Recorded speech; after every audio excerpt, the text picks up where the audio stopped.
যে ধর্মের নামে বিদ্বেষ সঞ্চিত করে, ঈশ্বরের অগত্য হতে সে হয় বঞ্চিত। ক্ষমাই যদি না করতে পারো, তবে তাকে ভালোবাসো কেন? ভয়ের তারা খেলেই ধর্মের মূঢ়তার পিছনে মানুষ লুকাতে চেষ্টা করে। মন দিয়ে মন বোঝা যায়, গভীর বিশ্বাস শুধু নীরব প্রাণের কথা টেনে নিয়ে আসে। ভালোবাসা কথাটা বিবাহ কথার চেয়েও আরো বেশি জ্যান্ত। গোলাপ যেমন একটি বিশেষ জাতের ফুল, বন্ধু তেমনি একটি বিশেষ জাতের মানুষ।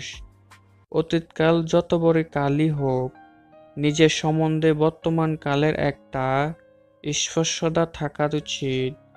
মনে থাকা উচিত তার মধ্যে জয় করবার শক্তি আছে। সাধারণত স্ত্রীজাতি কাঁচা আম, ঝাল লঙ্কা এবং কড়া স্বামী ভালোবাসে।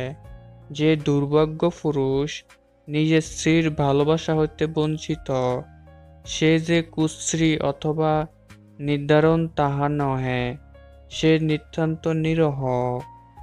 পৃথিবীতে বালিকার প্রথম প্রেমের মতো সর্বগ্রাসী প্রেম আর কিছুই নয়। প্রথম যৌবনে বালিকা যাকে ভালোবাসে, তাহার মতো সৌভাগ্যবান আর কেউই নয়।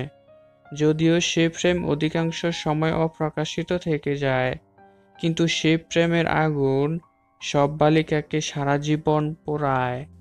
প্রেমের মধ্যে ভয় না থাকলে রস নিবিড় হয় না। সময়ের সমুদ্রে আছি, কিন্তু এক মুহূর্তের সময় নেই।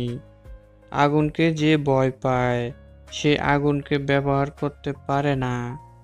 যার সঙ্গে মানুষের লোভের সম্বন্ধ, তার কাছ থেকে মানুষ প্রয়োজন উদ্ধার করে, কিন্তু কখনো তাকে সম্মান করে না।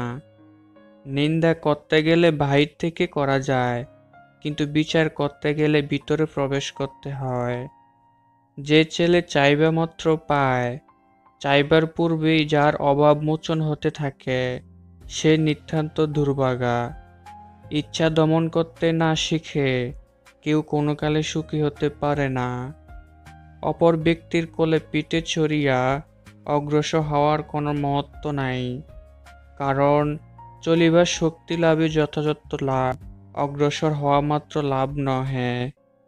পাশে দাঁড়িয়ে অথবা পানির দিকে তাকিয়ে আপনি কখনোই সমুদ্র অতিক্রম করতে পারবেন না। পৃথিবীর সবচেয়ে বড় দূরত্ব কোনটি জানো? না, জীবন থেকে মৃত্যু পর্যন্ত। উত্তরটা সঠিক নয়। সবচেয়ে বড় দূরত্ব হলো যখন আমি তোমার সামনে থাকি, কিন্তু তুমি জানো না যে আমি তোমাকে কতটা ভালোবাসি। অবাধ্য বউ যার, তার জীবন দুর্বিষহ। যতদিন লেখাপড়ার প্রতি আকর্ষণ থাকে, ততদিন মানুষ জ্ঞানী থাকে, আর যখনই তার ধারণা জন্মে যে সে জ্ঞানী হয়ে গেছে, তখনই মূর্খতা তাকে ঘিরে ধরে। পেতে হলে কিছু দিতে হয়, ত্যাগ করতে না চাইলে পাওয়ার আশা অর্থহীন। সুদীপ বলেছিল, বাঙালি মূলমন্ত্র এবং বীর্য ছাড়া কিছুই ত্যাগ করতে জানে না। যখন একজন মানুষ বিবেচনা করে যে নিজ জাতি এবং স্বদেশের প্রতি সে তার দায়িত্ব পালন করেছে, তখন সে শান্তিতে মৃত্যুবরণ করতে পারে।